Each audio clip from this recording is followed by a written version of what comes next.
Good evening, everyone, and on Zoom land. Welcome. Do we have any new members? Apparently not. Report? Already? Let's just jump into it, man. So last month we had just over 4,000 paid our insurance for the year, which was $225, and then we have a couple other expenses coming up.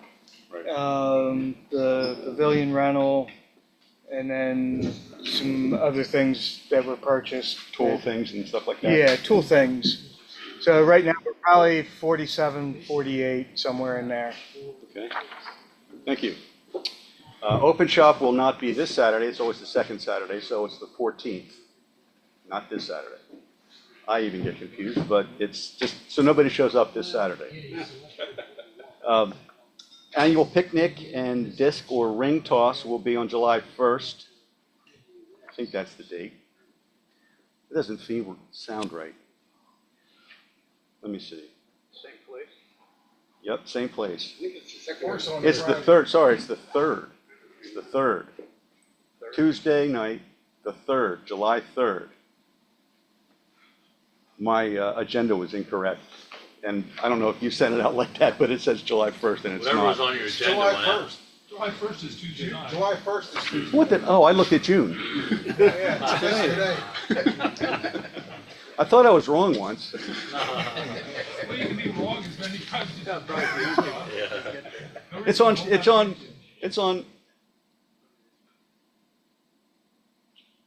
1st. July 1st. Right, it's on July 1st. First Tuesday, just like our meetings. First Tuesday. Festivities begin at 5 o'clock, continue through the end of the annual disc or ring toss and the award ceremony. Locations at Kiwanis No. 1 Pavilion in the Mannheim Community Park, 209 Petersburg Road, Lidditz.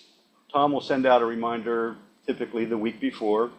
And I think for Barry's sake, Tom told me I needed to put in the longitude and latitude, so that's also in here in case you want to put that into your. I think Tom's the guy that put longitude and latitude. I don't know anything about that. Okay. The virtual symposium, the AAW Virtual Symposium, runs from June 12th to June 15th. There's a discount code for our members, for all club members that are part of AAW. And the code to get the discount, we need to have 5 people. It's all caps, virtual 25, the numbers, virtual 25 group. And so far, John Chalikian and I have signed up for it. I don't know if anybody else has, but if we get 3 more people, then we will get the discount. Otherwise, I think it's $99 instead of $25 off, I think. Hey, John. Yes, This sir. is John Chalikian. Yeah, this is John Chalikian. I Yes, just want to do a little spot on that. I did the virtual last year, and Yep. it was fantastic. If you can actually participate, if you're watching during the live presentation, you can ask questions, and then for the next 90 days, sometime in September, you can watch the videos and for multiple times. So you'll be able to see 20 different demonstrators, and you can see them multiple times, and it's great because you can, I'm a note taker because I can't remember diddly, so I can take notes, and it's a real nice experience. I highly recommend it. It's you'll get to see some great demonstrators. So that's it. This is an opportunity that's you shouldn't miss, and Yep. watch it during a live demonstration, then watch it at your leisure whenever you want. And it's simple. You sign on the AAW and you click on the virtual symposium, and bingo, you're there. Yep. Where is the physical? Is that Portland or? Minneapolis? I think it's, I think it's Minneapolis. Minnesota. Yeah. Minnesota, yeah. And as John says, the recordings are available until September 24th. So you have a decent amount of time to go back and watch as many times as you want. Next bit of business, Powermatic lathe, quote-unquote, replacement. This is leaving us this Thursday. Doug and Ben and I will take it to Rick Baker. He owns it and has lent it to us, as probably most of you know, or all of you know. But he'd like it back, and so we need to replace it. Not necessarily with an in-kind replacement, but at least a substantial enough lathe that's appropriate for demonstrations. So I will say that I'm shocked. 2 members have indicated they will donate a total of $4,000 towards replacing this lathe. I also think, and I think some other people agree with me, that maybe the jet in the back is also a candidate for replacement. So I thought that, or actually Tom had the suggestion, I think it's a great one, to create a so-called lathe subcommittee with the goal of having a recommendation within the next month or 2 for both these lathes. I will modify that in a second. I did, before the meeting, I spoke to Barry, I spoke to Doug, and I spoke to Angelo, and they each said that they would be willing to be on this subcommittee. And I don't think we really need or should have too many people to complicate things, but if anybody is dying to join them, let me know. But we at least have 3 people that have voiced interest in being on that subcommittee. I'd love to have the ability to make a recommendation or present their recommendations to the members in August or in advance of the August meeting so that we can take a vote on what we go forward with. I don't think it's we're not in dire straits if, we don't have a demonstration in July. We're not going to have a live demonstration in August because we're planning on having an interactive remote demonstration in August. So September is the first time that we're really going to need a demonstration lathe, and we can bring the Nova Galaxy up here. That sufficed at the symposium this past year, so I'm pretty sure it will suffice for us until we get a replacement lathe. Having said that, where's Peter? Peter was talking to me before the meeting, and he has some interesting news, I guess I'd say. I have an opportunity insofar as I have a grizzly lathe that unfortunately got a little bit wet. Water came down from my ice maker onto the beds. A little bit of water went on the motor. And the insurance company have been kind enough to say they'll buy me a new one. So I have a grizzly lathe that runs that I'm willing to donate to the club. It's 14-inch swing over the bed, 43-inch between centers.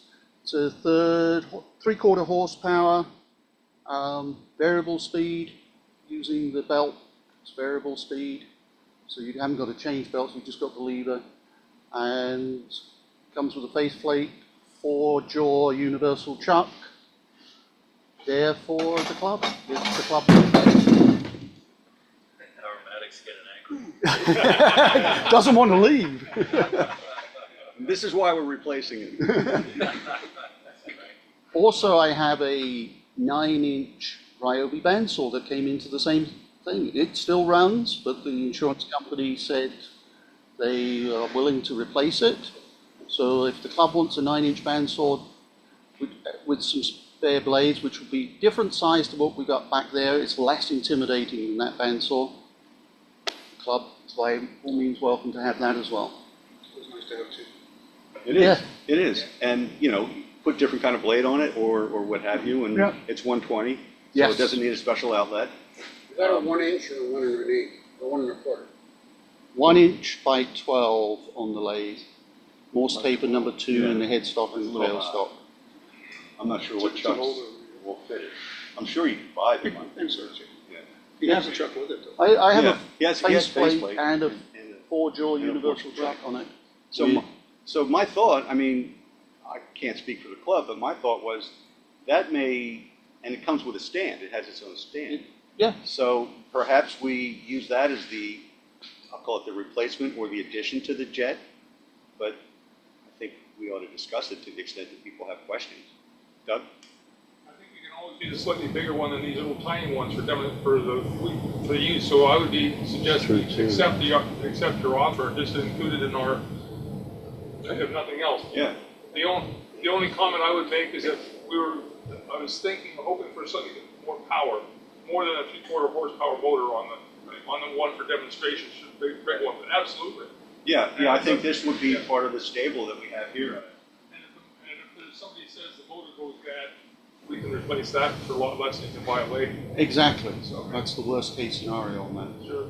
So, I'll second Doug's motion. so we taking a vote? Okay. Who says yes?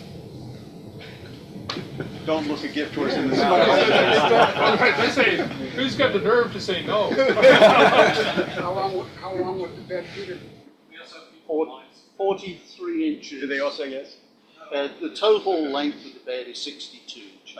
I think. So it's a fair size, cast iron legs, 300 pounds total weight. No.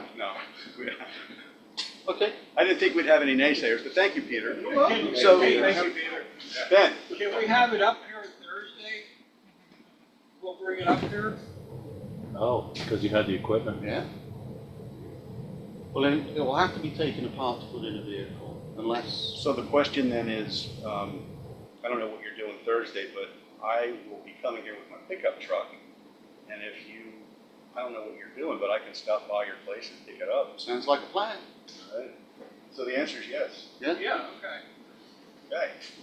All right. We'll set up the time. Yep. Thank you.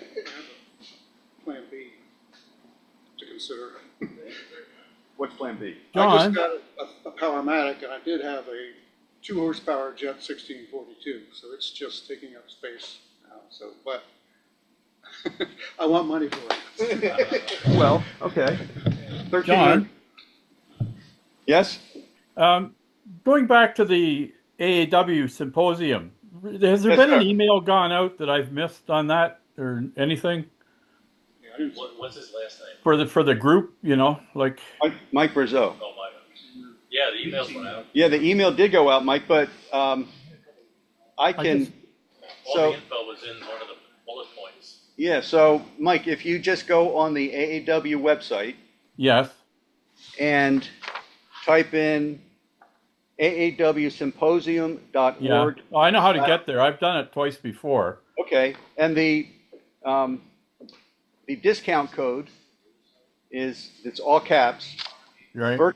Virtual 25, the number's 25 group. I'm pretty sure he's on there. I want to go and check him out. I'm sure he's on. Okay, so that's for the Lancaster group. Why he didn't get it, maybe. Yeah, that's for Lancaster's discount, provided we get 5 people to register before before June 5th, or Right. yeah, by June 5th. So what's that? 2 more days. So if we had me and John, does that give 4? Well, Chilikian and I have already registered. Okay. If you do it, that's 3, and I don't know if anybody else here intends to register. I think it's, what is it, $100 less 25? I think that's what it is, but I could be wrong. So you'll save $25, I think. Yeah. I think it's $79. 79? Yeah, yes. Okay, Which is like 115 for me, but okay. in beaver dollars. Okay. No, I've done it twice before. And like John, I'm a note taker, and I was looking through my notebook about 3 weeks ago, and I saw the notes. I didn't remember a damn thing about it. Doug? I'm just looking on Craigslist. Probably 320 feet with all the accessories and everything, and down in Philadelphia for $4,000. It's just. 1.5 horsepower. I'm just making a comment with. Okay. So I contacted. Maybe what we should do is when we're done dropping off. Maybe Rick is selling this one when he gets to Philadelphia. He doesn't know who he is. Yeah. It's exactly what Do you know we're when doing. the ad came on? I don't know for certain. So You sure it's 1.5 horsepower? That doesn't sound like a Powermatic. It should be 2 horsepower. What's I'm just making the comment that I it's a B, 1.5 is what I had. Yeah, it's yeah. C. I don't know when the C started and the B stopped, you know. But What's this, 2 horsepower? Yeah, well, And I regardless, presume it's 220, right? yeah. Well, I'm just making the comment. I just saw this now, guys. It's like $4,000 a lathe. That's an exact model of what you got up It's there. like $1,400 less than a new one. So, Well, what's the lathe committee waiting for? exactly. How old is it? we'll have to, 12 years. Okay. We'll talk about it. Yeah, during and break. Toby has a lathe that he's trying to figure out what to do with or sell it, so that's What are you another trying to sell consideration. Jet 1642, the 2 horsepower. Okay. Is that electronic variable? Yeah, Look at that one too. We're gonna have to put addition on this place. Another sub panel. Another somehow, yeah. So does anybody have any questions or comments or what have you about the lathe situation? It sounds like we've got some good options here. All right, well then, Bill, would you like to introduce Toby or would you like? You're doing good. Am I? Well, Toby's gonna be our demonstrator tonight. And I honestly have to say, I'm not sure exactly what you're gonna demonstrate, except that anybody who's watched Toby knows that he does beautiful work with dies on burl wood, typically. And I've always loved watching you, and I see you have a piece here. Oh, by the way, I forgot, I started to make a matrix of lathe features, and then a bunch of different lathes and how they compare to those features, if anybody wants to look at it. Tom rightfully said, this is way too complicated to send out. But if somebody wants to look at it, or you want a digital copy, let me know and I'll send it to you. But in the meantime, thank you, Toby. okay. So, generally, to dye wood, I like to have figured wood. That one's finished. This is a piece of a somewhat burl, but it has a lot of variations in the piece. Same with this one. This one I did a couple days ago. Little box with the lid on it. The reason I want figured wood is because the figure is actually dense wood and less dense wood and less dense wood. And when you add dye to it, the less dense wood is going to soak in more of the dye than the dense wood, and it's going to increase the contrast in the figure and make it show more like this. So that's the start with. Where we go. Here's my practice piece from when I just came up with this idea in my head a couple of weeks ago that I wanted to put a light coat of black on, which is what I did here, before I put my next color on, to see what it would look like. Experiment. This whole process is an experiment. Even though I've been doing it for a while, every piece is different. So I did this whole piece with a light color black on it like this. And then I put blue down this side, a stripe of blue, stripe of red, and a stripe of yellow, because that's the 3 dyes that I use. Toby, was there any sanding after the black before the next? No. No.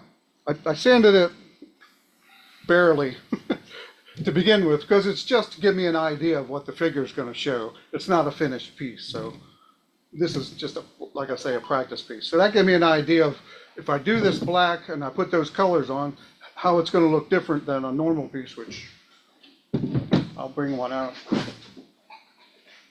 like this. So this is just a normal piece like that without the black dye on it. This has the black dye, this does not. So it's somewhat different. I know it's different colors, but you can see the figure. So on the lathe, turn it like you normally would.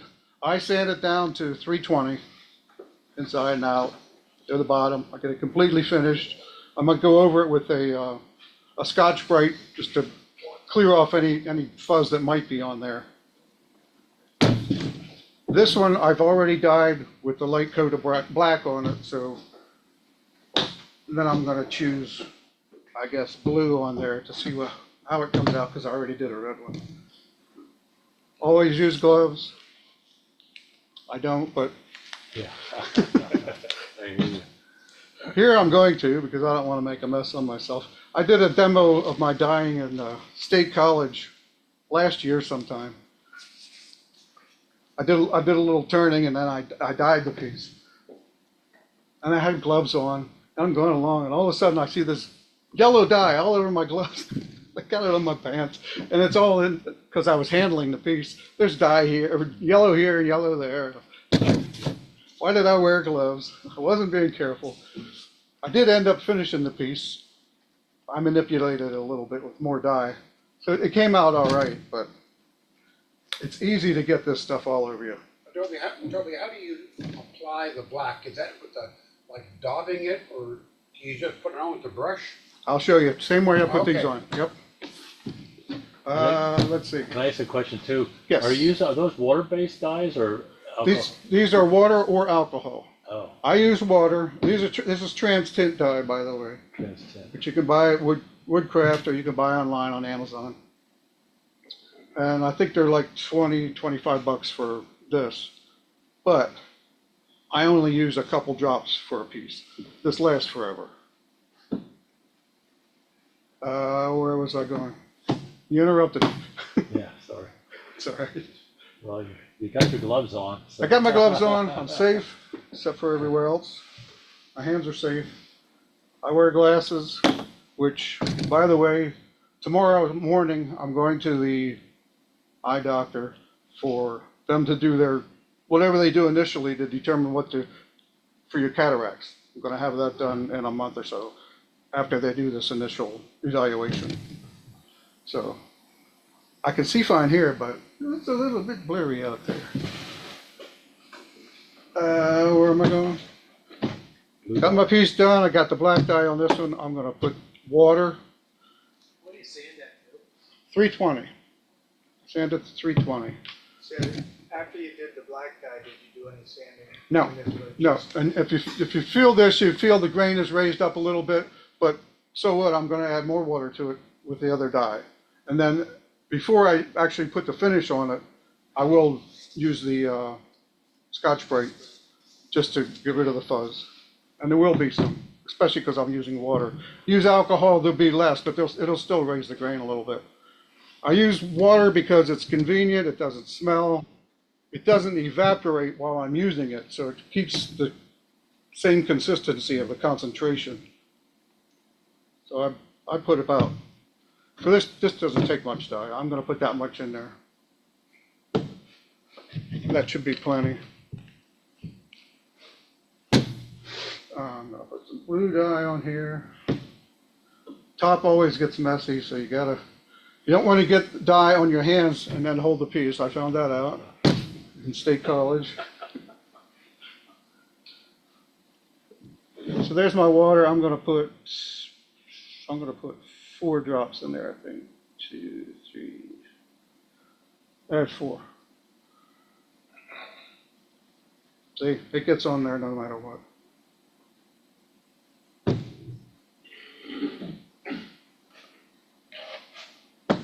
Stir it up a little bit. These are tops on the laundry detergent, so I recycle them. Stir it up because it'll settle to the bottom when you first put it in, but once you mix it up, it pretty much stays mixed.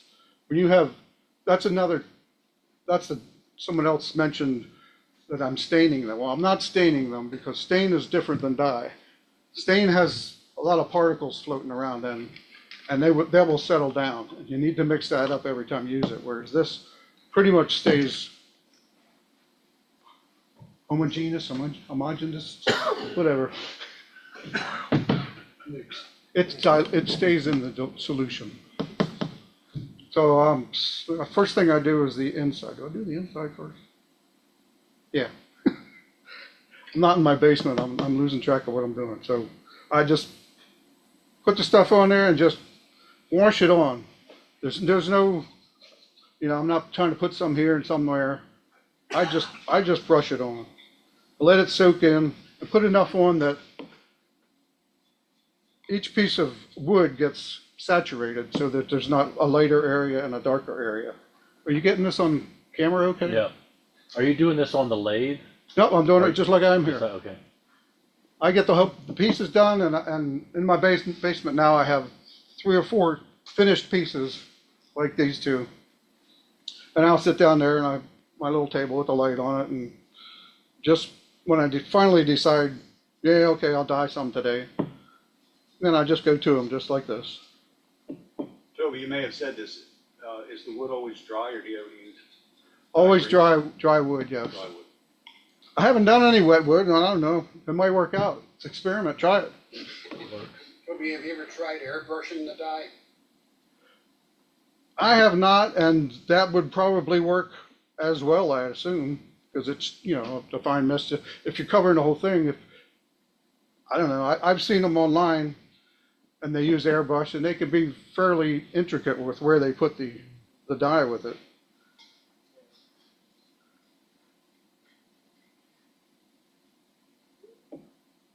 So, pretty simple. You just pretty much, if I had enough dye, I could just dip it in there and pull it out. And that's the same thing that I'm doing here.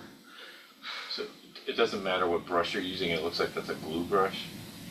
Yeah, this is an acid brush from Harbor Freight. They're cheap. I've been using these for years, the same ones. Just, one for each color. And the same with these chip brushes, Harbor Freight. Okay. I didn't bring my red one. Guess I won't do red.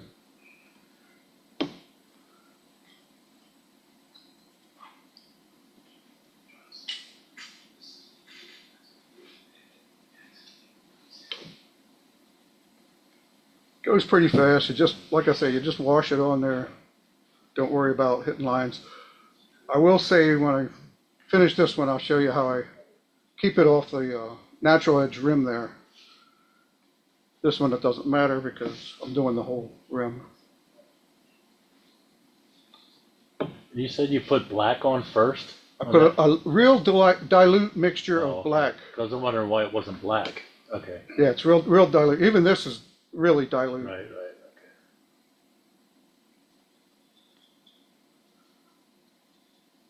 okay. You can always put another coat on. If after it dries and I look at it, I think, maybe I want it a little bit darker, put another coat on.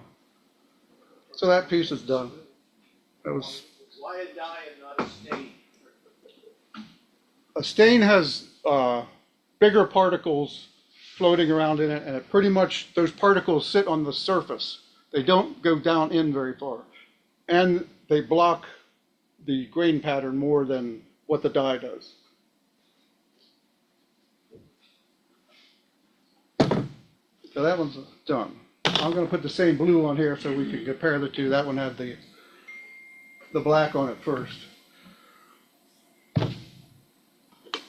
Is the black dye the same brand as the? Yeah, it's transparent. And it's, when you put it on, it isn't really black. It's more of a gray. Right. It's hard to get a real black unless you do like India ink or something like that. And if I did that, then I wouldn't be able to put a color over top of it.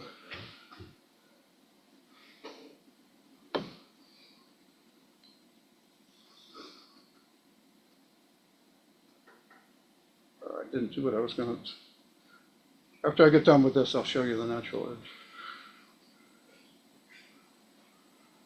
So that's pretty simple.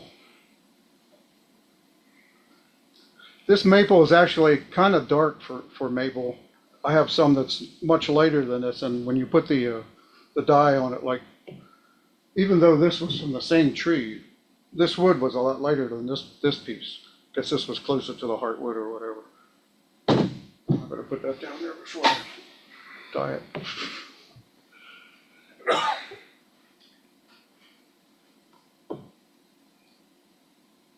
Pretty much only color very pale woods, is that right? I mean, you don't do it on cherry or walnut. I have done it on cherry, and it does work out. If you use a little bit darker stain, you'll get a different effect on it. And some woods, like cherry, I've bleached it first. Even the maple, I've tried that. That's like, again, I'm just experimenting. So the bleach is hydrogen peroxide and sodium hydroxide, which is lye, and hydrogen peroxide. The peroxide is like a pool peroxide. It's like 27% hydrogen peroxide. The kind you buy over the counter is 2%. So it's real strong. You mix it up and it fizzes and gets hot. And when it's done doing that, then you brush it on with gloves and outdoors because it does have a fumes. And then you just let it sit until it's done. And then I rinse it off. You don't have to, but since I'm going to dye it, I rinse it off. And it takes a lot of the color out of it. You can bleach it as many times as you want, depending on what you want to get rid of. And then that will get rid of the natural color of the wood, but I kind of like blending the two. But that'll get rid of it, and it'll just leave the hardwood or the dense wood and the soft wood so that your dye will be dark and light, wherever the figure is. So you're saying you bleach it to sort of make the contrast even larger? On your Yes, piece? yes. You don't bleach the whole thing, you just bleach. I bleach the whole Oh, thing. do you? Okay. That's what I've done so far. There might be times in the future where I'll say, well, okay, I just want to do this area. If it has especially on some kind of piece like that where it has a delineation in colors, maybe I just want to bleach some area. Not that one, it wouldn't work out, but you get the idea. If there's a line to follow, just bleach that part to make it whiter than what it currently is. I think we can probably pass this around if you want to look at it. Fingers turn blue, you know. Souvenir from your meeting.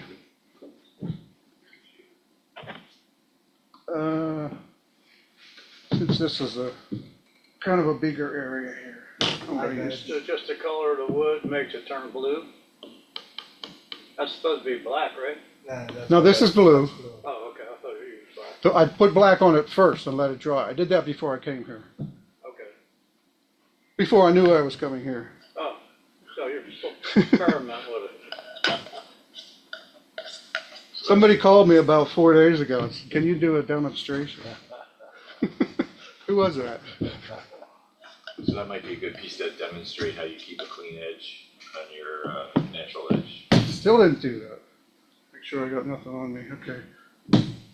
So I will dip this in the red dye, get my bottom all done here, dip it back in, and I'll start from here, go up to the edge. The dye is all covered all these bristles. And I'll just do the sides of the bristles right up to here. You know, I don't try to follow that line, just right up to the edge there. And it doesn't get on the top. Same thing on the inside, start in the middle and just come up right to there. It doesn't bleed.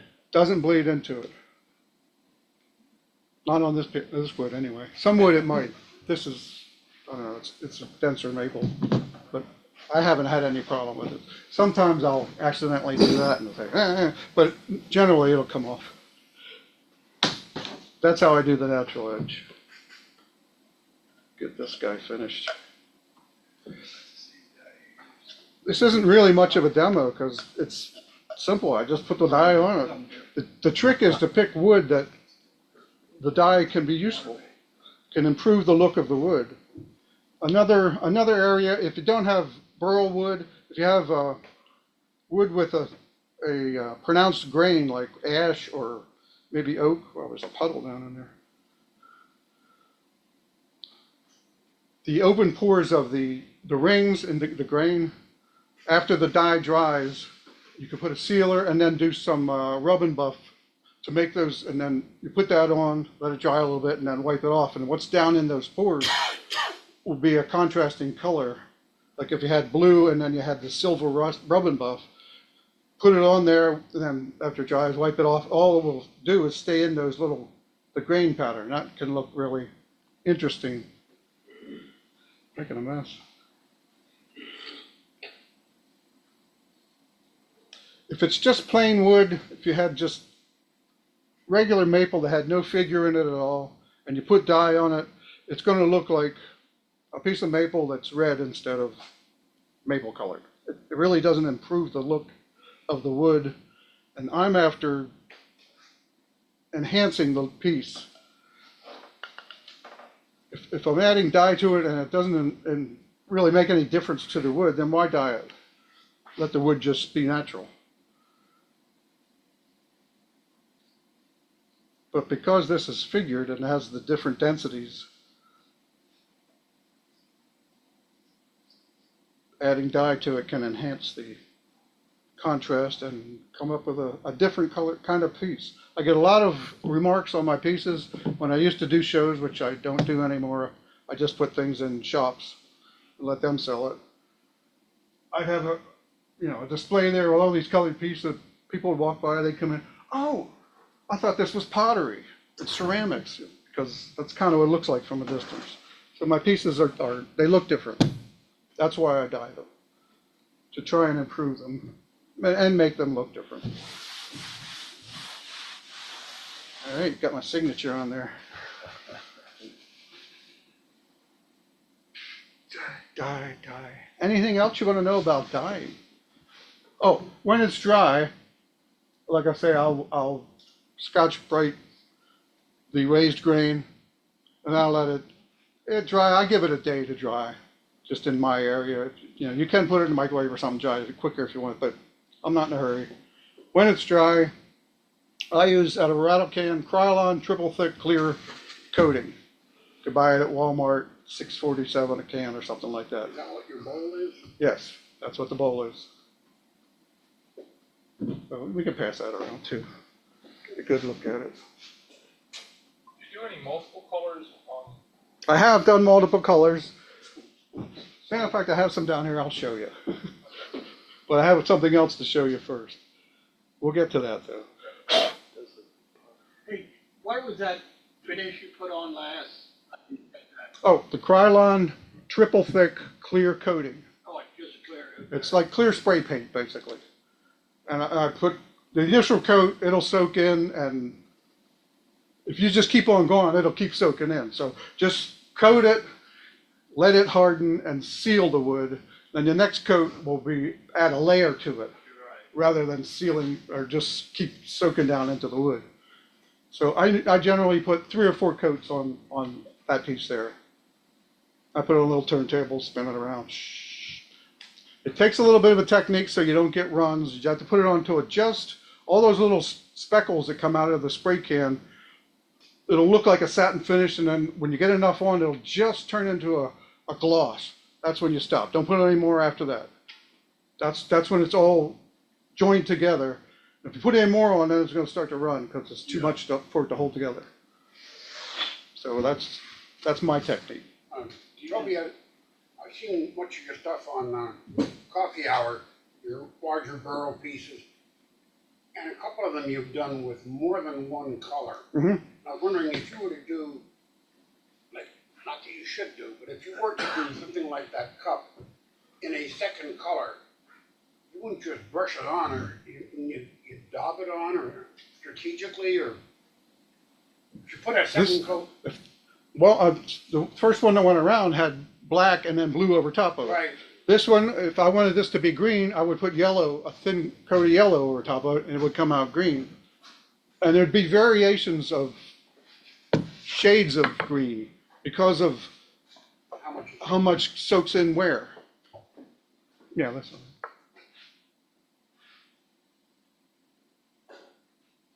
I don't know. There's not a whole lot of difference there, but you don't know until they're dry and you put a coat on top of them, because it'll look, from the purple one going around, that's what the purple one looked like this. It's real pastel looking.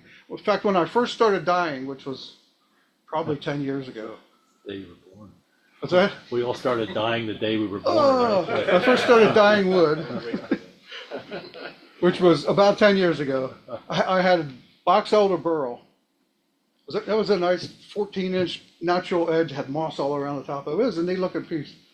And it had the burls coming up like that one does, the streaks going up.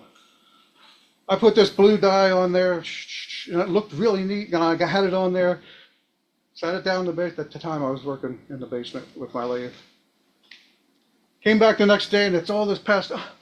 Oh, what happened? I thought I ruined it, because I had no idea, I had no experience with this. Picked it again and said, well, I'm going to put some more on. So I put more on, and it looks good again, it dries, and it looks like that again.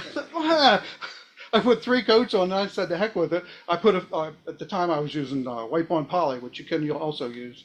But it's, to me, it takes more time and more care and longer to do. The spray thing, I settled on that. But once you put the clear coat on, then it looks like it's wet again, like when you first put it on. So I learned that lesson that I didn't ruin the piece when I put the dye on it. In fact, it came out really nice. I really liked it. So that's why I kept doing this. Toby, it sounds like you have a lot of experience with rattle cans. So I've used it too, but you know, you're finishing this bowl off, especially with a gloss. Do you do anything special with like the tip? Because all you need is one little bubble, and then you know what I mean. They can spit. Do you hold it upside down to blow air, or you don't do anything special? They say to do that, and that does work. But then from the nozzle down to the bottom, there's that straw, and it's all full of your material. When you turn it upside down and spray that until you're just getting air, you're wasting all that. Running out of air Like, too.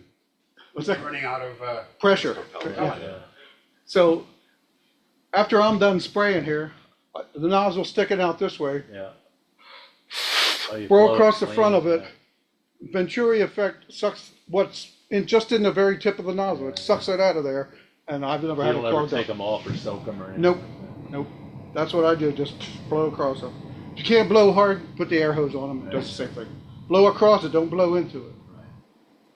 So can I ask like a sanding type question? So I'm assuming as you're tying, if you have an imperfect sanding, you're going to see that Yes. enhanced. Yep. If you have a scratch in here, the dye is going to soak down into that scratch, and it'll be a lot darker than everything else, and it'll just show up. So when you're on the lathe sanding, put the light at an angle. Make sure you got all those little lines off of there. Go through the grits. I normally start most pieces 150, 220, 320. That's what I get. But before you move to the next one, look it all over. Make sure there's no leftover marks or tool marks.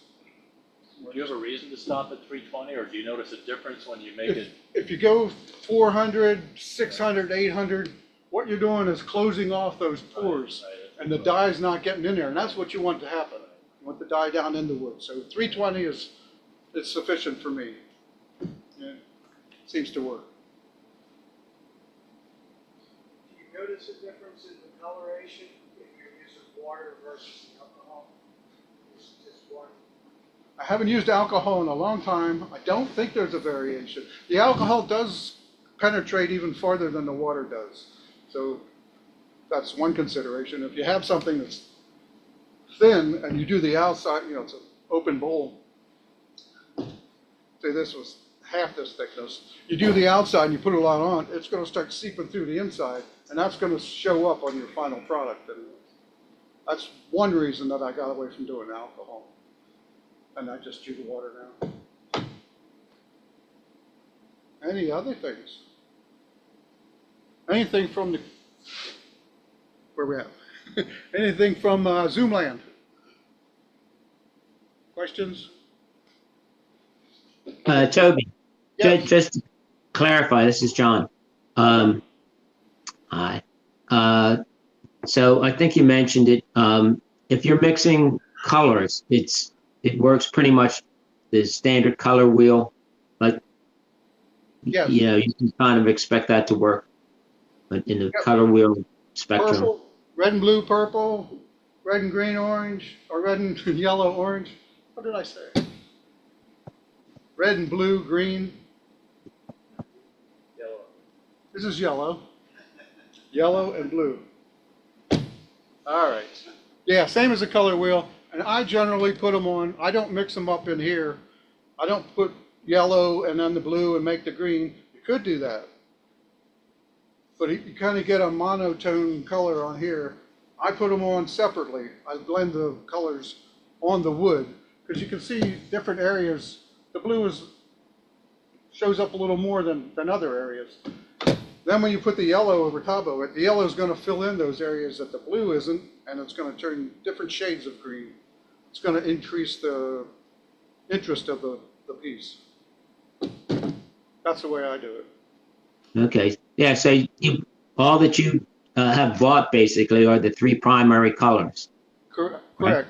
And the black that I And use. black. Undercoat, yeah. Black can also be used if you just want to darken your blue. It gives it a deeper blue, more like a navy blue than just sky blue. You can do that, and I have mixed that up right in here to put it on, and it works good that way. Have you ever tried the powdered dyes? Yes, I have some Procyon MX, and same thing, 3 different colors. They come in a little 1 ounce, I think, 2 ounce something, container. Mix them up with hot water. Brush them on. Some of them are a little bit more vibrant than what I'm using here, and they work fine, although they tend to seep into different areas, and where it stops seeping, it'll leave a heavy line. So that's a little bit annoying, but if you keep after it, you can chase that line away before it dries. When you get spider cracks, does that stuff fill with the cracks? This piece here on the bottom had a couple little cracks on it. I mean, the powder version. Oh, the powder? I imagine it would do the same as a liquid. The powder dyes, in my experience, after I mix them up and use them, the next day that'll settle in the bottom a little bit. Whereas these, they're in solution the whole time. But they, like I say, they do have a different effect, and I have used one and then the other on the same piece, just because I wanted to try it. Which dye? I didn't try RIT. It's not supposed to be very color fast on wood. This is a metal-based dye, and it's fairly color fast. The Procyon is a fabric dye. It's originally what it was for, but they claim it's more color fast than like a RIT dye or something. But even these, if you put them on the windowsill and there's direct sun there for a week, you're going to see it's going to be faded on one side and not the other. And I tell people that when I sell them. Yeah. Time to move on. All right, the second part of my demonstration, if I have time. How much time do I have yet? Plenty of time, okay. Slideshow. Since I do a lot of burls, I get questions about burls.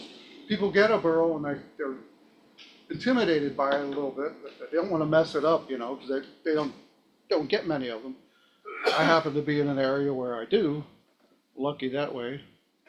So I get questions. Well, I got this burl. Where do I cut it? What do I do with it? And there's my burl. You guys seeing this on Zoom? Okay. Yeah. Did you highlight it somehow? Okay. Oh yeah, there it is.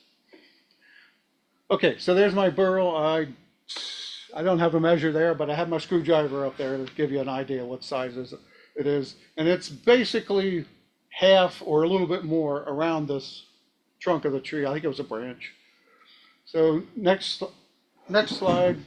There it is. First thing I do, cut off the ends. This particular one, there was a logger in the area. I told him he was cutting some trees and I saw cherry burls. Can you cut those for me? Leave a little bit on each end because it'll take me a while to get to them. That part will have cracks in it.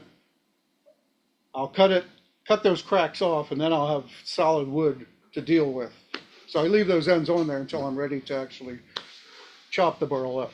There's a screwdriver on there again. This is my electric saw. This is in my shop on the floor. I have a couple 2x4s laying underneath it. Next slide, please. So there I got both ends cut off. And yeah, basically you can see what it is. Next. So here I'm cutting down, like I said, the burl is mostly on one side, so I'm cutting down just like it normally would for making a bowl. I'm cutting through down to the bottom. Next slide. So there it is. I got it cut in half. And you can see a burl on each side, and then the other side has just a little bit of burl. So it went slightly over halfway around the tree. The crotch sort of figure you see in there looks really neat, but in actuality, that's dead punky wood. Can't really make a bowl out of it. Can't put a tenon on it. It's just too spongy. So at this point, I had to make a decision. Well, what do I do with this spongy wood on here. So next slide. There you can see, I just have them standing up. Same thing. Next slide. Okay. Initially, I was going to go with the horizontal line across there to cut off that dead spongy wood. And then I'll put a tenon on and make a natural edge bowl on the top of the, where I have number 2 circled, not that line, just that area. Then I thought, well, I'm going to lose all that good burl stuff on either side over here. So if I cut it down the middle again, and then I'm going to point up here, you guys at home won't see this. There's a little pyramid shape there. If I cut it down the middle and then cut that pyramid shape, that'll get rid of the spongy wood, and then I'll get 2 bowls, one on that side and one on this side. Thanks. Everybody understand that? Okay, so that's what I'm up to here next. Oh, yeah, I cut it that way. Now I have those 2 parts of the burl on there. All right, next slide. There they are upside down, and I've got the spongy part, dead wood, cut out of it a little bit. And the next slide, I guess they were out of order. But you get the idea. I cut off the spongy part. I made a flat surface so I can put it between centers. Almost all my turnings are done start out between centers. I don't use a face plate. I don't drill a hole and put it in a recess. I start out between centers so that I can adjust what my final product is going to be. Next slide. Here I have it on the lathe. And I have my Powermatic. Okay. Starting to turn it. Next slide. Here I got it mostly turned down. This is just the first piece that I turned. There we go. I think I have, looks like I have a tenon on the back there. I have a 5-inch chuck, which I turned the tenon to fit that. And what's the next slide look like? Yeah, okay. So I moved it over to my other lathe, which is a Grizzly. It's a 3 horsepower, I think, GO 766, something like that. When it came out, when they closed their Williamsport store, I went up there and everything was on clearance. $1,300 for this lathe. That's why I want $1,300 for the other lathe. So anyhow, I bought this one-way coring system, and I use it especially to save the burls. I use it very often, but this lathe is almost dedicated to this because I do a lot of this, and why keep switching around? I leave the setup there, and I have this other lathe to work on. So next slide. So there I'm coring it out, and it went pretty easy, real easy in fact. If anybody has anybody have a coring system, the one way? No, not one way. Okay. Nobody else has it? Well, anyhow, on the tip of it, it comes with a standard tip. I got the Core Pro, which is some kind of carbide type thing. And it's like twice as easy with that thing, and it hardly ever wears down. And it goes, wet wood especially, it just goes right through it. You're showing me, what's going on? Oh. Okay. So anyway, there I cored the piece out.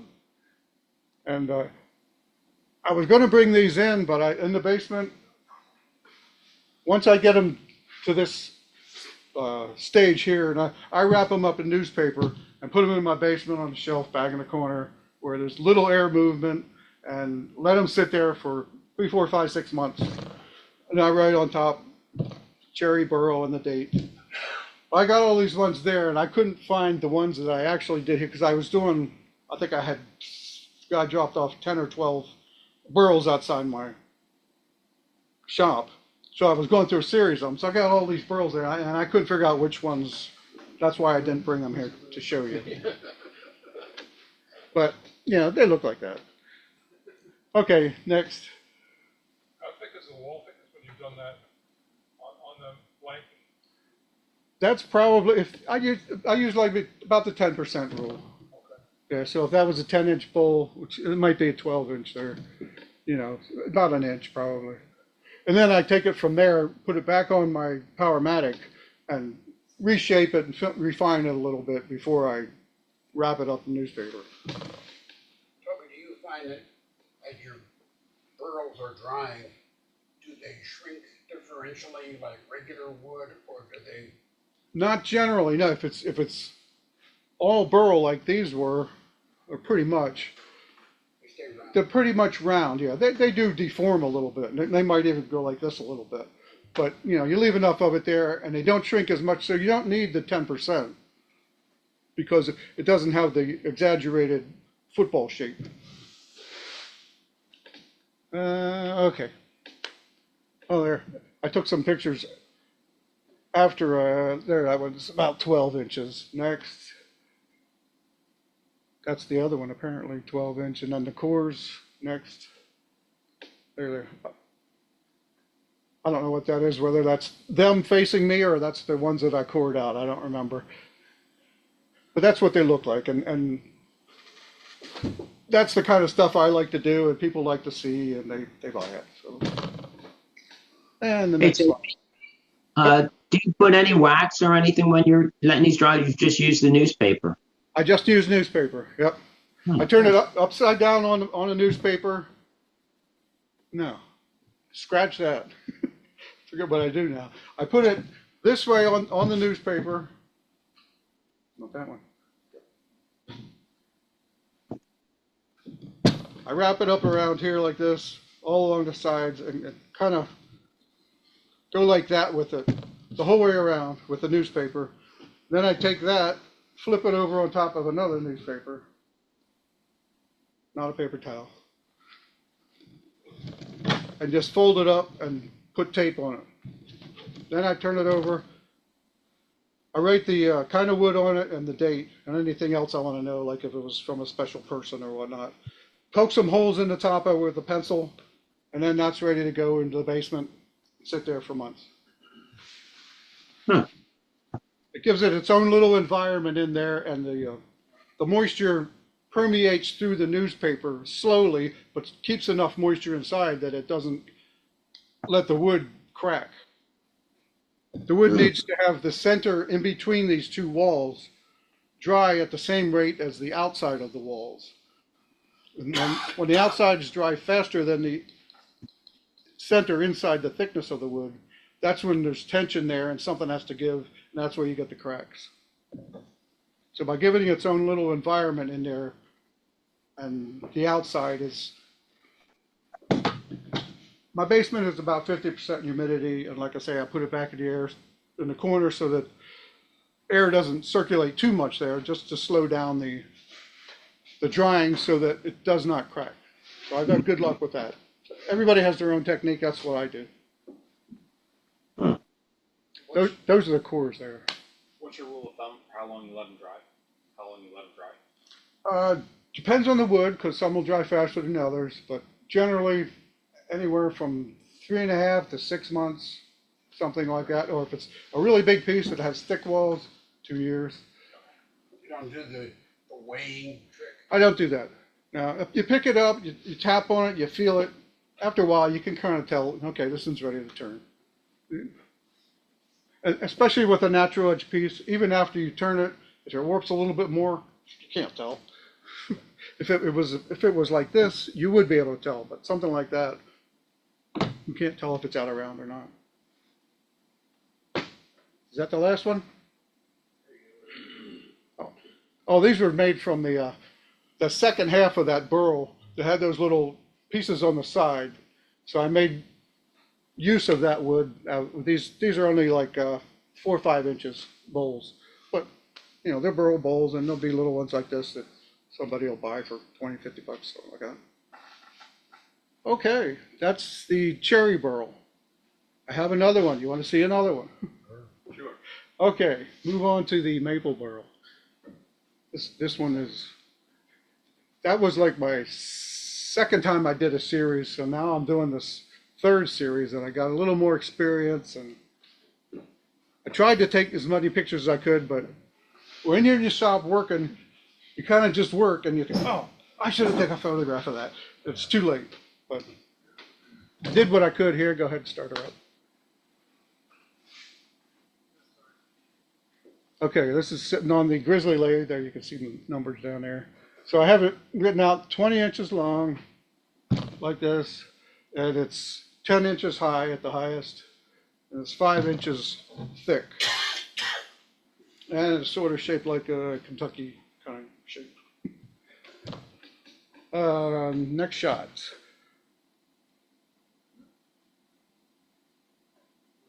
There you go. So my first thought on this piece, every piece is different, that has different features in it, has a different shape, has different faults.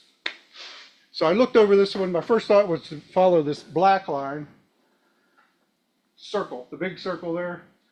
I want to get the biggest piece out of it. This is what a lot of people think, and that was my first thing, my first thought. And then I thought, it's going to leave odd shapes, and I don't know what I'll do with them. So my next thought was, why don't I do this 3 Mile Island type shape on there, and then the opposite shape over here, the greens. You can see them on there. Now, on the red parts I have circled are problem areas that I'm not, at this point, I don't know how bad they are. There's a crack there, there's a bark inclusion there, and there's one on the other side. So I have my 2 basic shapes there that I want to make, and then I have 2 question marks that I'll take care of those later after I get these cut out.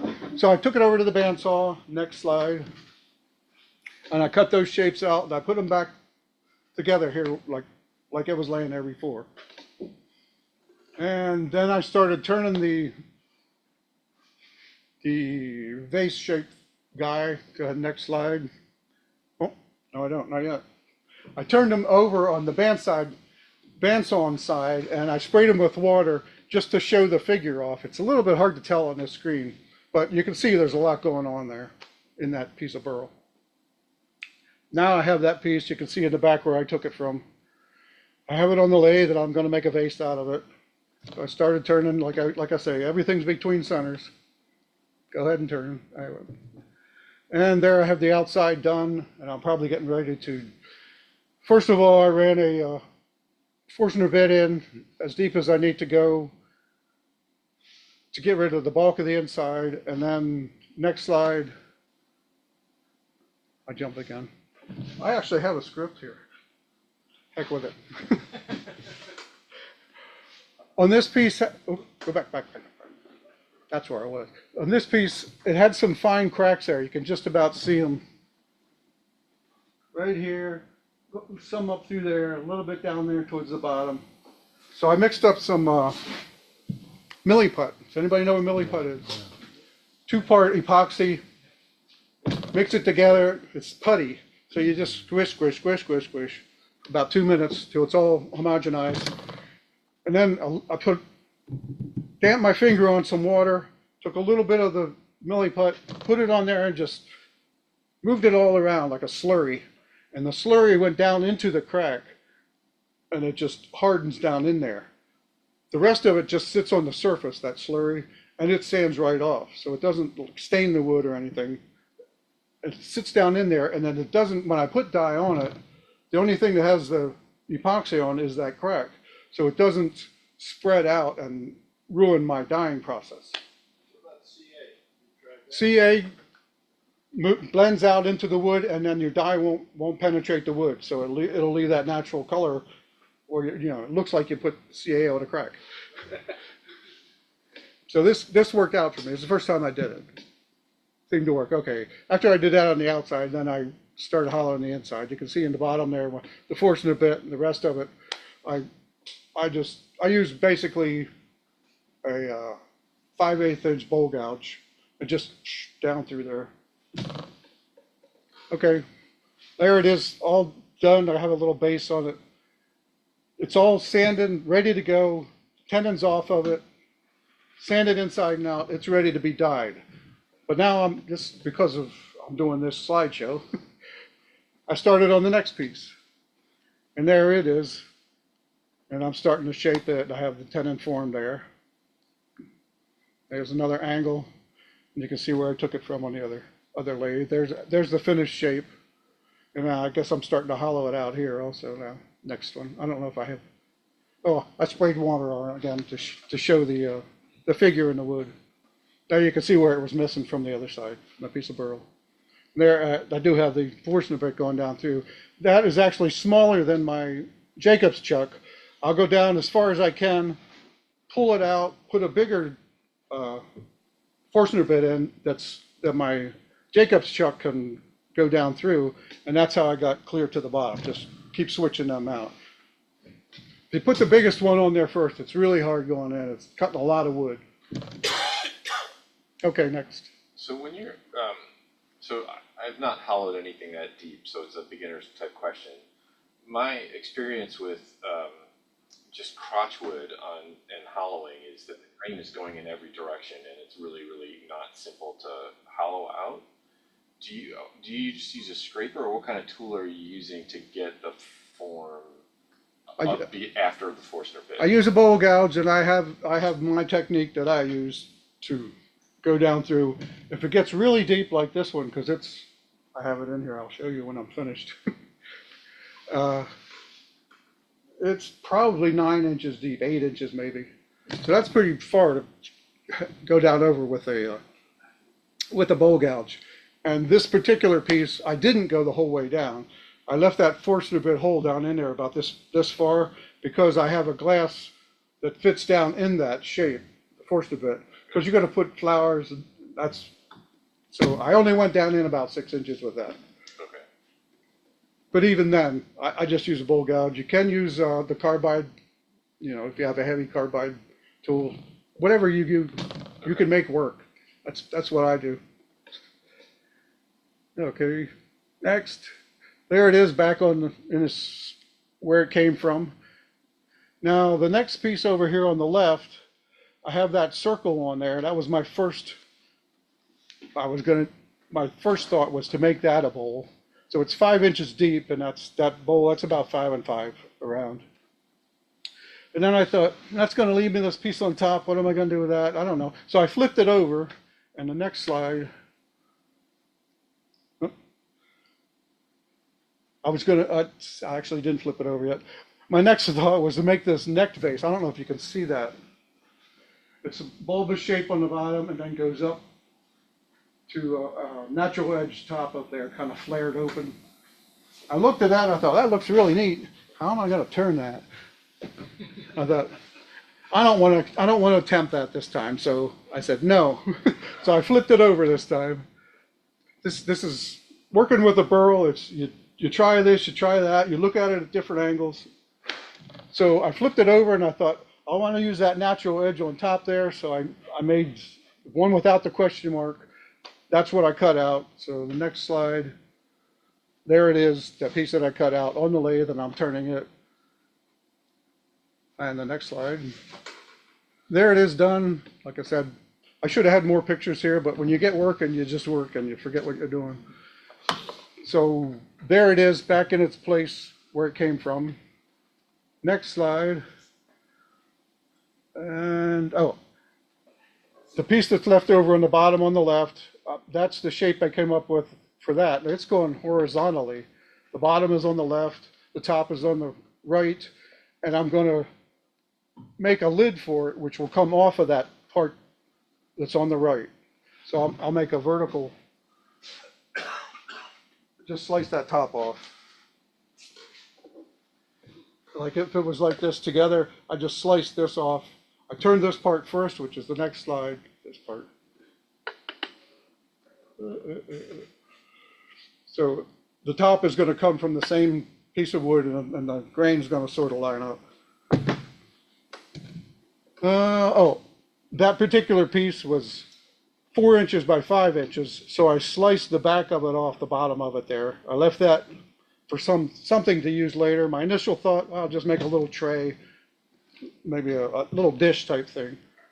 But then I went back and I turned that piece, next slide, and there's my little container with the lid that I cut off the top, and it fits right on there. I still have that piece on the bottom that I cut off, which is about 1 inch thick. And my next move is over here on the right. And I have this piece, and because of that bark inclusion there, I didn't want to make the natural edge the top because I was thinking that bark inclusion was going to go on the side of the piece and it wouldn't look, there might be a hole there or something. I didn't want that. Sometimes I do, but this time I didn't. So I just flipped it upside down and I made the vase upside down. Here I'm turning a knob for that first, or one of the two lidded pieces. Some of these are out of order. Oh, it was that one over there on the left. That's the knob I turned. Okay, now I'm going to turn the vase on the right. There it is. The upside down vase. Between centers. Got my tenon on it. Next slide. I'm making a little ledge on there for the lid to fit on, which at this point I decided that flat piece that I cut off that I was going to make the little tray or dish out of, I'm going to use that for a lid for this piece. So this is all set up for that piece to become a lid here. And I didn't turn the lid piece because I forgot. But there it is on the bottom. And then the little leftover pieces here on the left-hand side, the scrap pieces, I cut off a piece of that. And I'll make a knob for that. And I don't think I took a picture of that either.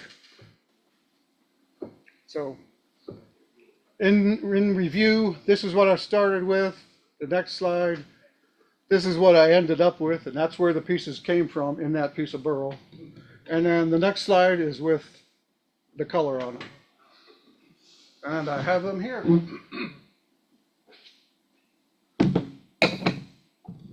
You plan to sell these, Toby? I do plan to sell them. They'll have prices on the bottom, so I'm here. I didn't bring my square with me. But you're not going to sell them as a set. I don't think I'm going to sell them as a set. I tried selling I had a huge burl, maple burl with the same wood.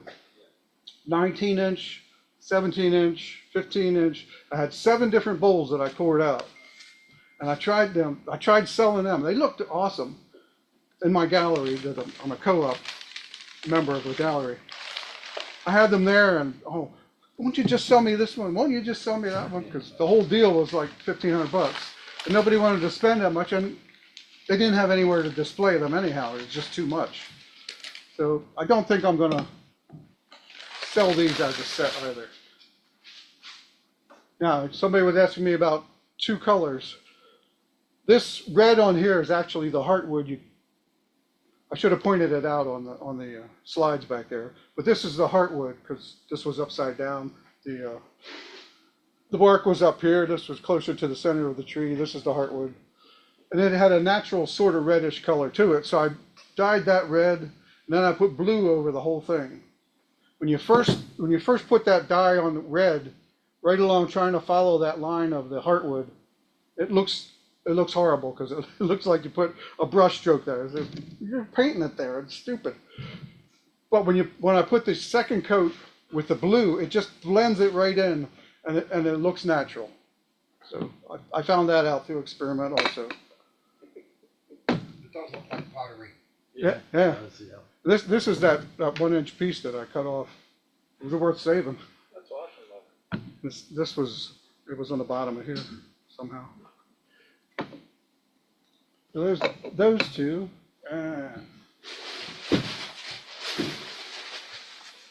For some reason I made this one green, but this is the TMI tower. Is that the one you're going to put glass in? What's that? Is that the one you're going to put glass in? Yes. Yes. You can see down. It's only hollowed down to about here, and then it's just the Forstner bit down through there. This is that one that was flipped over and on the side.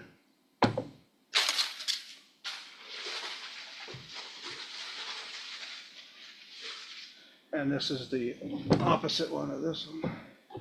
They were actually more like this in the piece.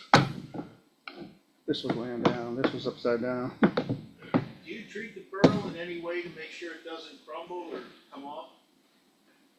The burl? The edge? Oh, the rim? Yeah.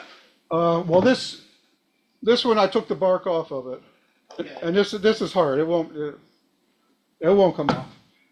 this one I left the bark on, and it seems pretty solid. There's some bug activity going on here that ate some of it away, but it's attached pretty well. And when I spray over it, that gives it another sealant to hold it on. It seems fairly well attached.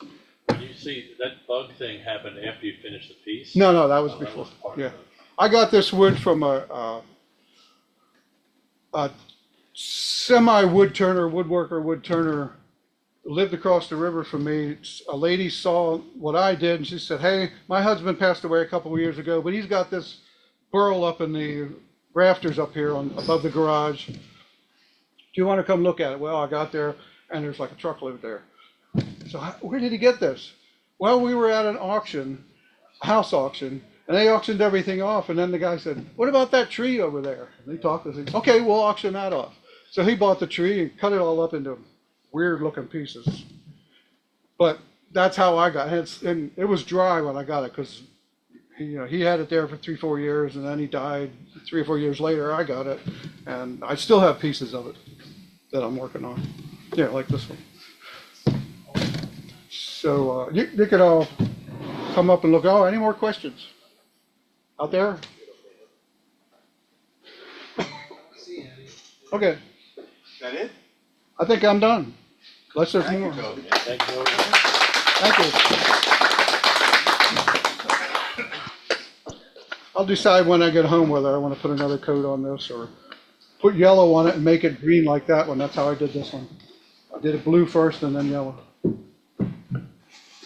Hey, Toby. Yeah. Very impressive how much you got out of that one piece of log.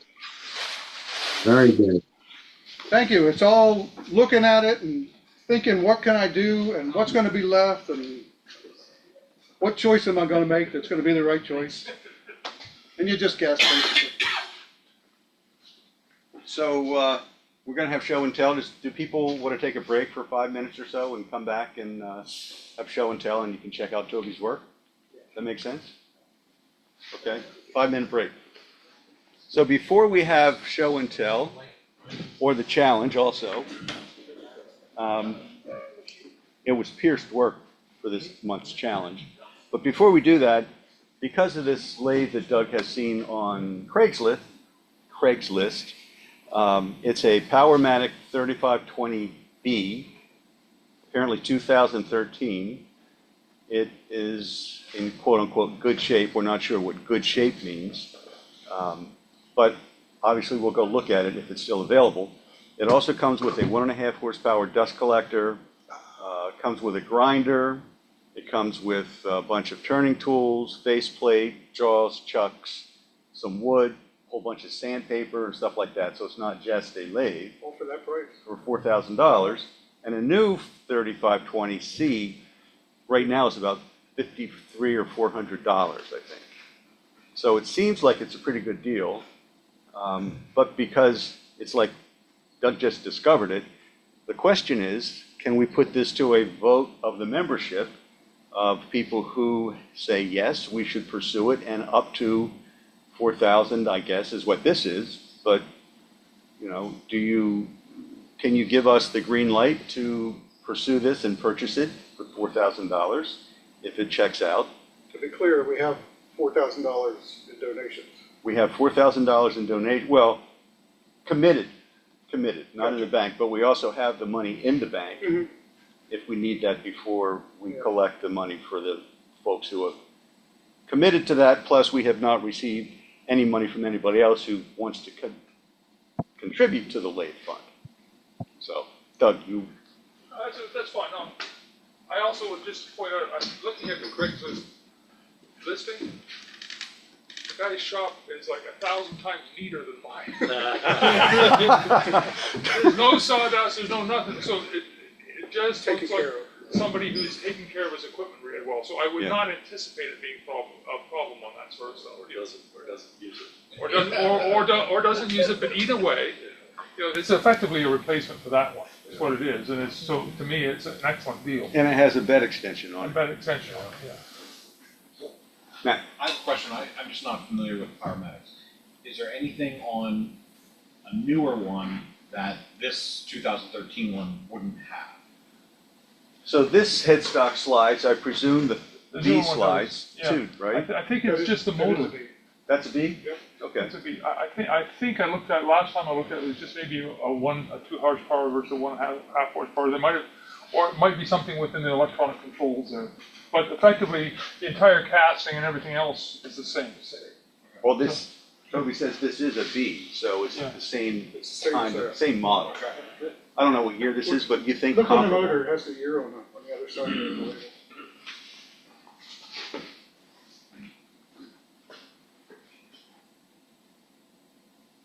2006. So this is 7 years newer. Is that one a 2 horsepower?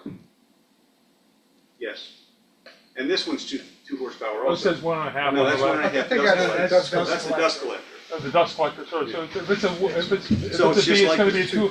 It's a 2 horsepower. Mine's a 2 horsepower. horsepower, so it'll be a 2 horsepower. Yep. And just one other thing to keep in mind, for this lathe, we have purchased the swingway for the tailstock. Yeah, and that's back So there. we'll keep that, and that would go on. That would go on the new Powermatic. Absolutely.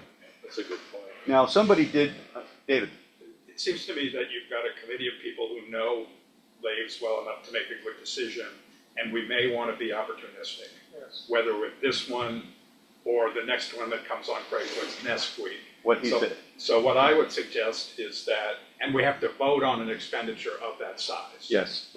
So it would make sense to me to have us vote now to authorize the committee to spend the 4,000 and maybe an additional 1,000 if there's an opportunistic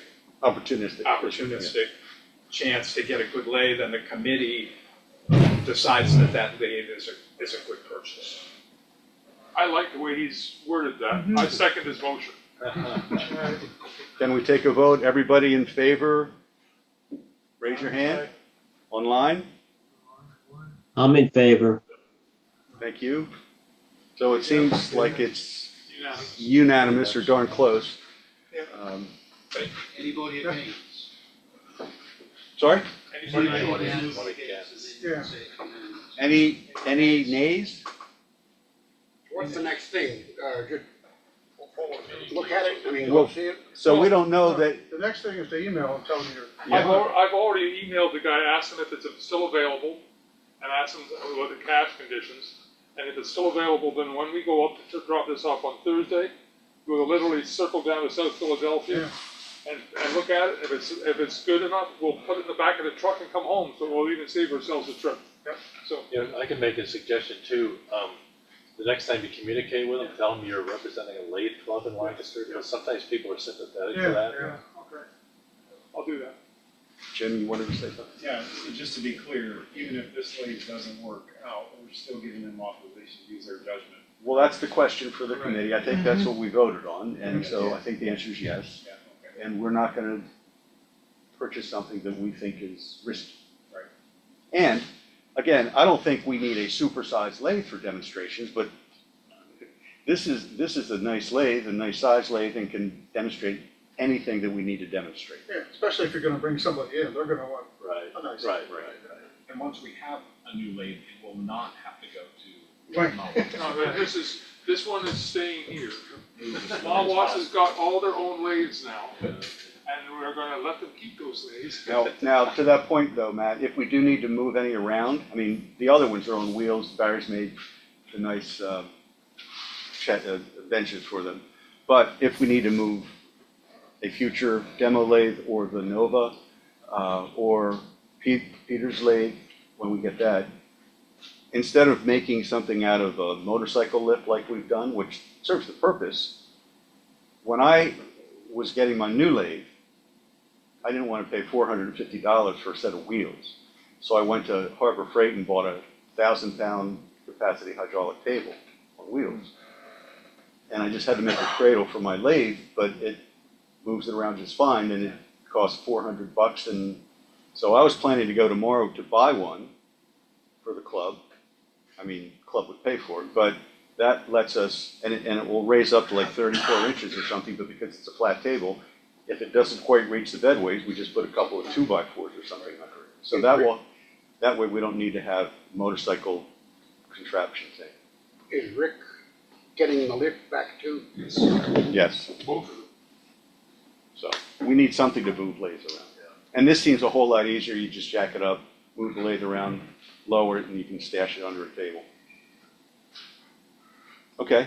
While we're on, just a brief, while we're on the subject, this year the Mowat's lathes, and we're gonna have to help move them, but they've got 3 lathes in storage, a storage unit, and the 4th one is, we're gonna use is, Angelo's, which is 3 minutes drive, so it's a 3-minute drive from the storage unit to Angelo's, and that's the only stop we have to make for the entire thing, other than unload the lathes. So it's gonna be a whole lot easier for us. All in one box truck. All in one bar, yeah. That's right, one way. Pardon? Angelo's Angelo's is one way. one way, yeah. No more high wire We're gonna racks. tell them about next year, though. Oh, and next year, yeah, sure. And next year, they're moving to what the place is just outside of across from Dutch Wonderland. At the house. The hotel, the new hotel there. Yeah. The old house. Yeah, It's the old- revamped It's revamped now. revamped now, and they've given us a lot better deal and stuff like that. So all one floor. Is it, that's at the trade show expo building? Yeah. Yep, that's a nice place. It's free parking. And that's where we'll be doing. That's where we will be next year. So they're moving. So anyway. So before I forget, I want to thank Jim Barr. If anybody has looked in the blue toolbox, Jim has cut foam. You got to open the top to open the drawers because otherwise they lock. But if you open the top and the drawers, you'll see that Jim has cut foam. You got All to, the way up. no, there's a, underneath the pull. Put your fingers underneath. Put your finger underneath the pull. No, the drawers. Not the top. The other one. Oh. So Jim has cut foam for all the tools. So every tool, What the hell? feel underneath, Doug, and then slide that. You can slide to the left. Slide to the left. Oh, I see what you're saying. So every tool has a place, has a home. We can tell if something's missing. Anybody have an E? You want to buy a bottle? So thanks to Jen for going through all this. And Barry donated that black pegboard, so we set that up the other day and have plenty of space for our stuff there and back here. So thank you, Jen. And then also, I want to thank Bill and John DiBenedetto and Peter for the continued work with computers. Bill regularly updates the Windows, and I think, tell me, it was a video card that you're replacing? Yes. A video card. So after tonight, John will be replacing the video card because there's contraptions in there that they're not both HDMI, so we'll have 2 HDMI video outs on the desktop. So thank you guys for keeping us running. It saved us from buying a new computer. So with that, I don't know if anybody did any intricate piercing or cutouts, and Thomas is not here, but we know he does. So it's show and tell, open, whoever would like to come up and show your work. Zoom, sorry. I always forget. Did anybody on Zoom have any pierced work? Apparently not. Or any show and tell? No show and tell. Okay. Who would like to come up to do show and tell? Rick?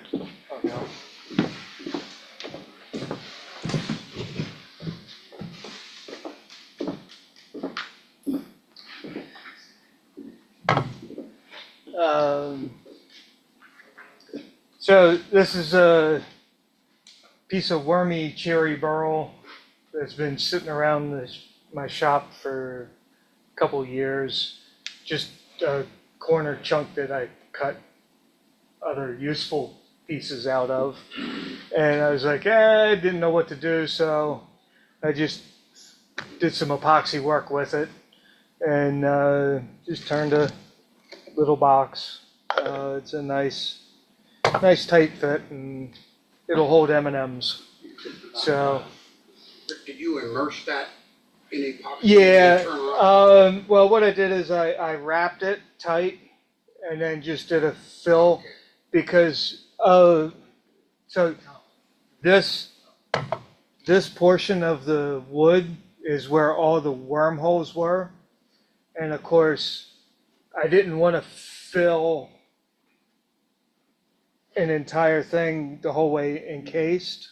But it was a cylinder when you, I mean, it was a, Yeah, I turned the cylinder to get the rough, and then I just took a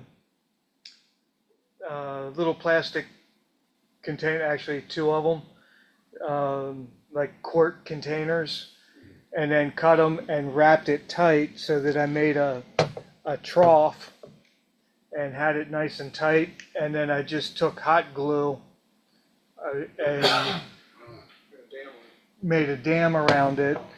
And that worked pretty well to get it to go down in because there was a big void down underneath. So letting gravity take it down in and then put it in the pressure pot for a day and a half, and then I opened it up and my epoxy was gone. So I did it again, and then it was mostly filled.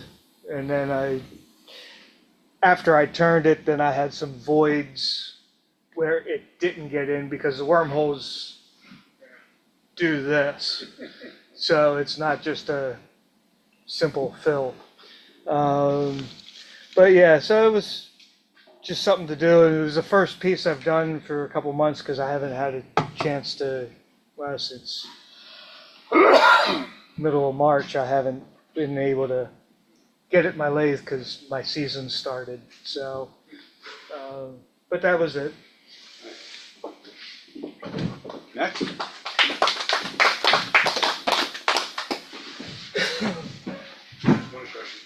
Could I just interrupt? Yeah. Just got an email. Hi, Doug. I still have it. Someone else is interested. They haven't committed yet. It's yours if you can pick it up Friday afternoon. Sorry, cash only. Friday afternoon. Yeah. Cash. It says I was taken for $7,000 on a bad check for a table saw a couple of years ago. So I can understand why he's cautious if that's the case. Well, tell them we'll be there if you guys. Thursday. You can make it. No, well, we can. Well, I can do it Friday afternoon. I can do it Friday. Okay, we can go do that. So tell them we'll see them on Friday Okay. with cash. Yeah. Two different forks. Yeah. Okay, Jack. Okay. This is a piece of cedar I got off the shelf over there a few months back. I finally got around to doing something with it. And it's got little lumps and bumps around it, but the hardest thing to do is finish this stuff because you can sand it and polish it, and it doesn't get much better than that. So, What finish did you put on? what? What finish did you put on it? First I tried sanding sealer and just soaked right in. I put 2 coats on it, just soaked right in. And then I got spots that were shiny and mostly dull. And then I tried that oil with wax in it. And that didn't do anything. It just soaked right in also. But that's where I left it, right at that point. So the bowl itself is gorgeous the way it's turned out with the coloring in it. And I've never tried a bowl out of cedar like this before, but it turned out, looks like it's going to be viable for whoever want to use it for. Yeah, nice. I think the red part has an oil. I think the red part has an oil. Already in it. Natural oil. Yeah, that's where that scent comes from. And I don't. That's what gives you the cedar scent. Yeah, and I think short of washing it with like acetone. What, for finishing? Yeah, to wash the oil away from the outer surface. Okay. There's tropical wood. This it's extremely dense, lignin inviting, and it has a lot of natural oil. And years ago, a guy showed me he took acetone and basically an acetone bath. It's a natural degreaser. Right. Yeah. And just let it sit there for a while, took it out, and then you have to, before it migrates back to the surface, you have to get the finish on it. Yeah. And it evaporates pretty quickly also. I wonder if polyurethane would, because that's an oil-based finish, maybe that would mix with it. Right, but I think when I have done some kind of Argentinian wood one time and it had an oil in it. And after like 5 days of hitting, the polyurethane was still a slightly drier version of what I put on. So it wound up just being a wax finish. Anyway, that's the end of that, and that's a sample of some of the signs I've made Hold it up. for Pick it up. Pick it up. putting on buildings, sign up. whatever you want to put it on. Hold your sign up. So, I'll show it to the camera.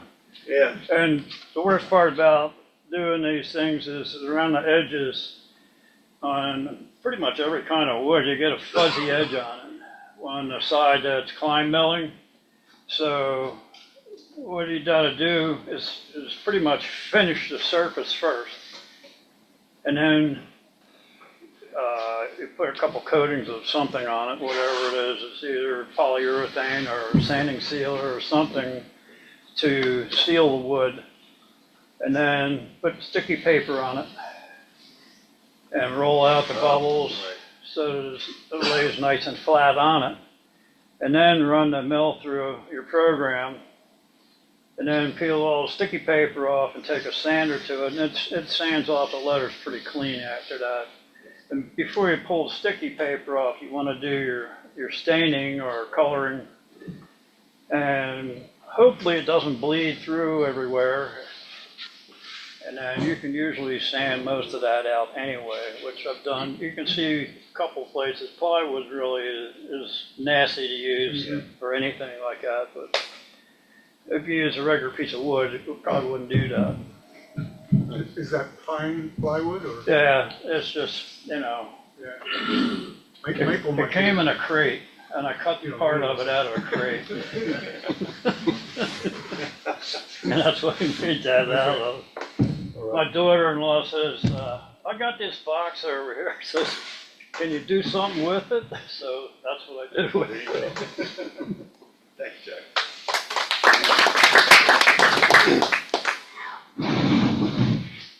I saw some epoxy. It must be Henry. I'm a little late for the glass challenge. Couldn't make it to that one. Should have baked the cake, though. I should have, sorry. I let you down on that. No cake? Nope, no cake. So, we had this dome, my wife and I had this dome sitting around the house for, I don't know, quite a long time. And she finally pulled it out. She was about to toss it. She asked, like, why do we still have this thing? I said, I'll take that one, because I have an idea for that. So, speaking of dissecting burls, I had picked up this huge maple burl a couple years ago. And so this is 3 different parts of the same burl, starting with so these are book matched here. I just took the piece of burl, ran it through the bandsaw and just folded it open so you get the matching grain across. And it's 3 separate pieces, so the stem, they're all out of the same burl, and just filled everything with epoxy. The stem has some really nice figuring in there. And then the base, the same thing, just a little bit of epoxy in there. I did add some hypershift coloring pigments in the white epoxy, but it's very subtle. I should have added more, but turns out to get a good solid white color, you need a lot of pigment to get solid white. So, and that's a Waterlox finish on there. Very nice. Then there's this guy. I don't know what these burls are. We were out at a job a couple years ago, excuse me, and customer had cut this bush out of the way so we could build our roof over his patio, and so the whole bush was just laying on a pile there. And I happened to notice these little, like, fist-sized burls on the bush. Like, chop those off and take them along. So in the drying process, they cracked which I think has a pretty cool effect on the top. So some of us like when our pieces crack when they dry. I had debated as I was turning it, I could have turned it down more and reviewed more of the burl, but with what I was seeing in the purple coloring in the epoxy, I thought, it kind of turned into more of the epoxy show rather than the burls. I think it goes well together. So those were all like branches? Yeah. Joined, or were Yeah, they they're cut three. apart and floating in the epoxy? They're just three Yeah. separate pieces. They look like And- root, almost like root ball sections. Yeah. Yeah, they were up on the bush. Oh, okay. Oh, Yeah. No, they're not. They're not from the root. Well, I agree, the cracking was cool. yeah. Yeah. Yeah, for something like this. And the bark, typically I would pull the bark off because it might delaminate around the edges of the wood. But this one, the bark was on there really good and tight, so I just used just a wire brush. Is that the air, room temperature, or room drying, or pressure type on the epoxy? On the epoxy, I put it in a pressure pot. Okay.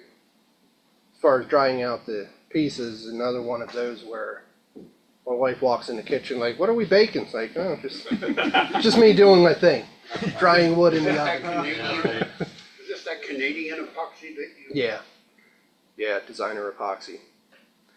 Now this piece is really heavy. These walls they're pretty thick. Can you walk us through real quick the polishing procedure you go through? You get it down, you got it shaped, you sand it. Sand it to 600 grit. Okay. And then I polish it with Triple E on the Beal buffing system. I just put the buffing wheel in a drill and I polish it on the lathe.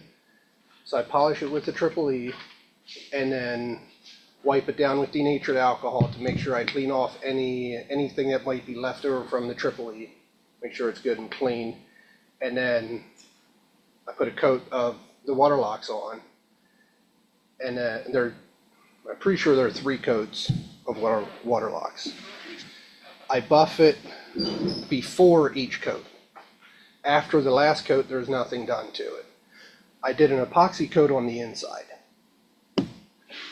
So that was just get the epoxy in there, kind of make sure everything's well coated and just set it upside down, let most of it drain out.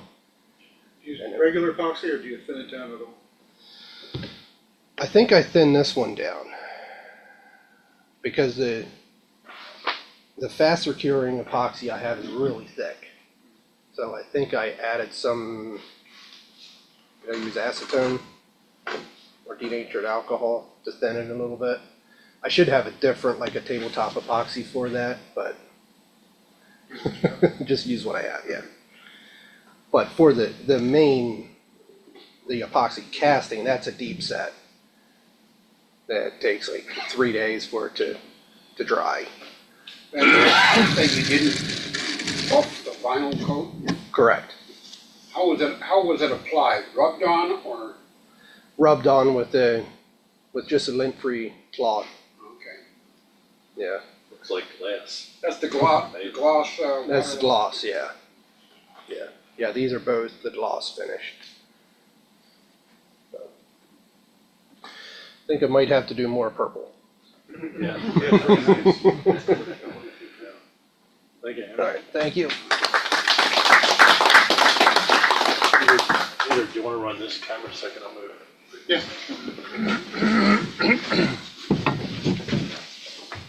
No cracks, no epoxy. Anyway, this is probably, I've done maybe 24 bowls, and this is just some of that hackberry that we got at the over by the Landis homes. I'm just trying to turn thin, and this has a real small foot, not necessarily by design, but when I put something in it tips, so it's art. And then this is an Ikebana. I think Barry brought this wood in. What is it? English walnut. Yeah, it's really nice to turn. So If anyone else has done Ikebanas, I'm the secretary, so I've received an email from the woman, is it Marilyn? And she was gonna either come tonight, she would either come to the picnic, which probably isn't a good idea, or she's probably gonna come September. So if you have Ikebanas, bring them in, because Barry's gonna gather them and. I have 18 more out in the car. Yeah. I didn't bring them in because I'm Right. pretty sure she was gonna show. Right. That's nice. Okay.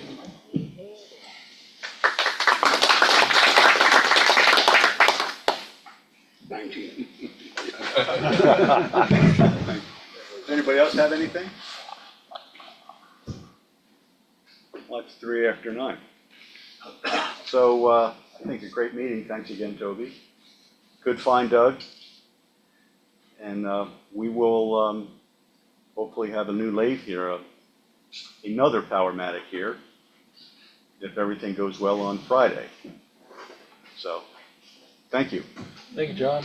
Yep.